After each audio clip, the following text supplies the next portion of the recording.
Welcome to Broke Daddy Investments. Today is June 17, 2020.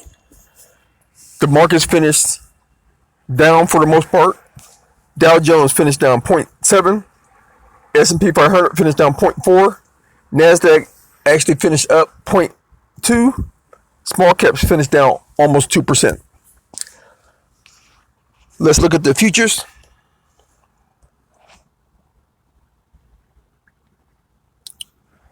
All right, so far for the futures, Dow's down 1%, S&P 500 and small caps are down 0.8, NASDAQ's down 0.5.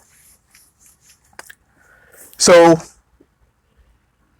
on the 18th may be a down day. The markets might be coming down to fill a gap before going back up. So let me get to that chart. 1 second.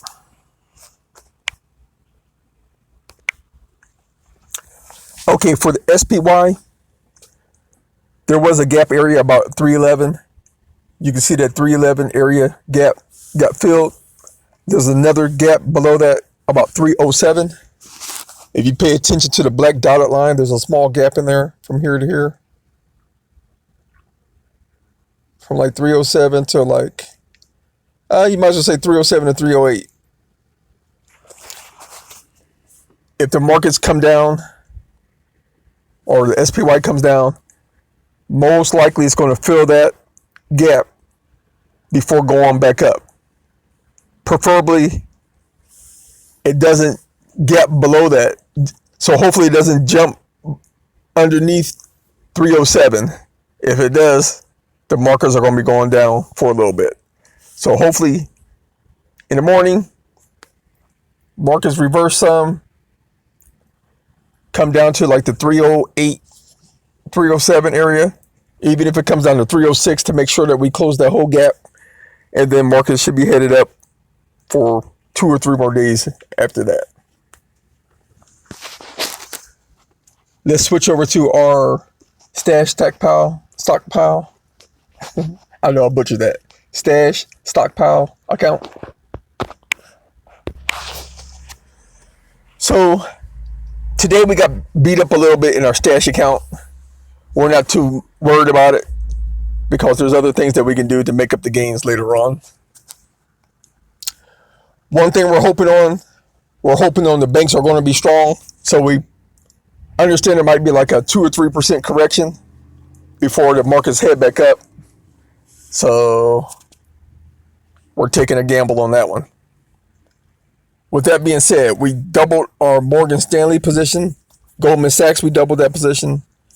Citigroup, we doubled it. Bank of America, we doubled that position. JP Morgan, we doubled that one. Wells Fargo, we doubled that position.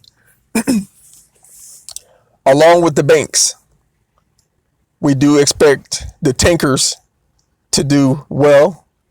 There might still be another 3 or 4% pullback. We're not going to worry about it. If it pulls back another 3 or 4%, we'll just keep adding to those positions. So with that being said, we added to Diamond Shipping. We added to TK Tankers. We added to Scorpio Tankers.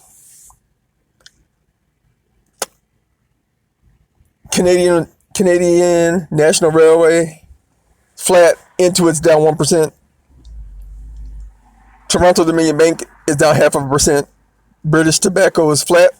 CVS is flat. Philip Morris is down slightly. Altria is down 0.5%. Royal Bank of Canada is actually up 1%. Newmont Gold Corp, we actually want that to come way down. It comes way down. We're going to be adding a lot to it. That's a very popular gold mining company. Brookfield Assets, we'll treat that like the banks. So if it starts losing 4, 5, 6, 10%, we'll start doubling up on that position. Colossal China was new. We added to that. We added to, or at some point we will add to that. That's what I meant to say. We got rid of JD.com and we got rid of Alibaba. They had nice gains. At some point, probably next week or the week after, we'll get those positions back. Those are really longer term positions for us. We just wanted to take advantage of the gains that we had. Canadian Pacific Railway is flat. GlaxoSmith down 1%. We added Southwest Airlines. We added Southwest Airlines as opposed to the other airlines because Southwest said that even though the economy is slowly recouping, they reported they had enough cash on hand to last 2 years. So we took a nice gamble on this one. Hopefully, for us, hopefully it loses value like 5, 10, 15, 20%. We'll probably quadruple our position then. If it loses even more than that, we'll just keep adding to Southwest. So as of right now, out of all the airlines, we have a lot of faith in Southwest. Another airline we might be looking at is Alaskan Airlines. Berkshire Hathaway is down 1%. China Mobile, we still have China Mobile. China Mobile starts losing value. Hopefully 10, 15, 20%. We want to quadruple that position. We're pretty optimistic on most of these Chinese companies.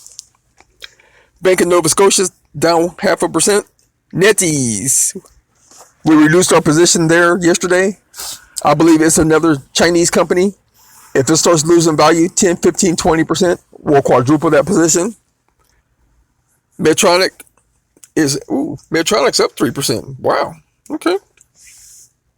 VMware is up 3%. Bristol Myers is flat. Cigna's been one of the lags. It has some of the most upside potential. So we reduced our position yesterday, but it's going to be a longer term hold. And as it starts going up, we'll add back to it. HSB Holding is up 1%. Thank you for watching. Later.